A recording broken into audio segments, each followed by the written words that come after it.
कठडा नसलेल्या विहिरीत पडून बिबट्याचा मृत्यू. चांदवड तालुक्यातील डोणगाव येथील घटना.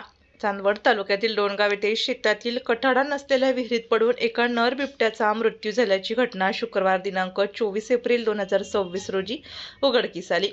यामुळे परिसरात हळहळ व्यक्त केली जात आहे. मिळालेल्या माहितीनुसार मौजे डोणगाव येथील शेतकरी गोरख शंकर जेजुरे यांच्या मालकीच्या गट क्रमांक 290 मधील विहिरीत बिबट पडल्याचे आढळून आले.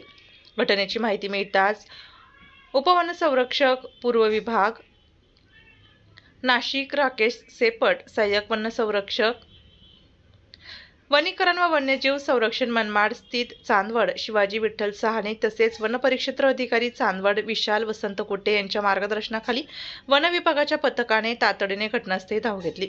वन कर्मचाऱ्यांनी विहिरीतून मृत नर बिबट बाहेर काढला. यावेळी त्याच विहिरीत एक कुत्रा देखील मृत अवस्थेत आढळून आले. यावरून रात्रीच्या वेळी शिकारी दरम्यान कुत्र्याचा पाठलाग करताना बिबट विहिरीत पडून मृत्यू झाल्याचा प्राथमिक अंदाज व्यक्त करण्यात आला आहे.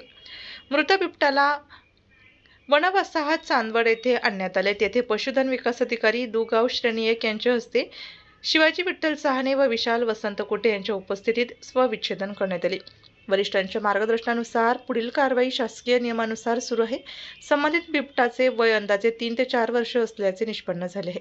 या घटनेवेळी वनपाल सुनील खंदारे, प्रवीण चव्हाण, पूनम साळवे, करणसिंग परदेशी, नामदेव पवार, अशोक शिंदे, शफिक सय्यद तसेच डोणगावचे सरपंच, उपसरपंच आणि ग्रामस्थ उपस्थित होते.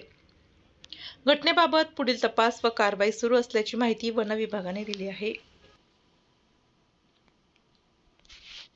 आपल्या जिल्ह्यातील व तालुक्यातील तत्काळ बातम्या व जाहिराती बघण्यासाठी आजच डीजे महाराष्ट्र न्यूज चांदवड या चॅनलला सबस्क्राईब व लाईक करा. तसेच प्रत्येक ठिकाणी अनुभवी प्रतिनिधी नेमणे आहे तरी संपर्क साधा 9822 49 99 40 89 83 1504 60. मुख्य संपादक देविदास जाधव.